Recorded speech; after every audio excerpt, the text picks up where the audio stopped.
ညီမနာမည်ကတော့ Amran နုပန်ဖြစ်ပါတယ်ပေါ့နော်IG batch 9မှာတက်ခဲ့အကြောင်းတူပေါ့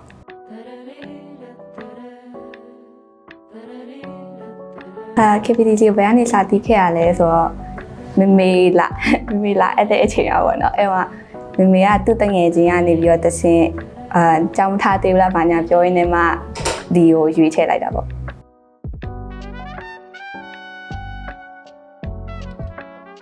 ဒီ program ကအဓိက KPTG ကအိမ်နဲ့လည်းနီးရပေါ့နော်ပြီးရင်ကျောင်းကလည်း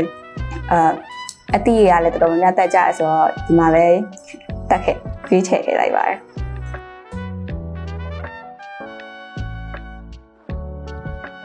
ရှင်ကြည့်ပါရှင်ပါလို့ဆိုတော့ဆရာမကြီးကလည်းတည်တည်ချာချာအနီးကပ်လို့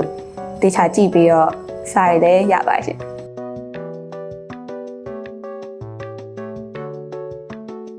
ဆောင်းမွေးဖြစ်ခံနေကြတော့ KPTG intensive class တွေပါအဲ့လို subject အလိုက်ခွဲပြီးလိုက်တော့ဆရာမကြီးနဲ့အနီးကပ်ပို့ဖြစ်သွားတယ်ပေါ့နော်အဲ့တော့စာရည်လည်းတေချာပို့လုပ်နိုင်ခဲ့ပါရှင်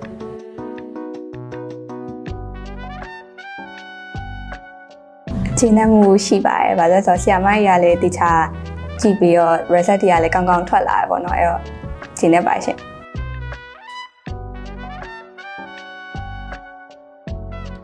လောလောဆယ်တော့နိုင်ငံခြားကိုကျောင်းသားတက်ဖို့ပဲရည်ရွယ်ထားပါရှင်။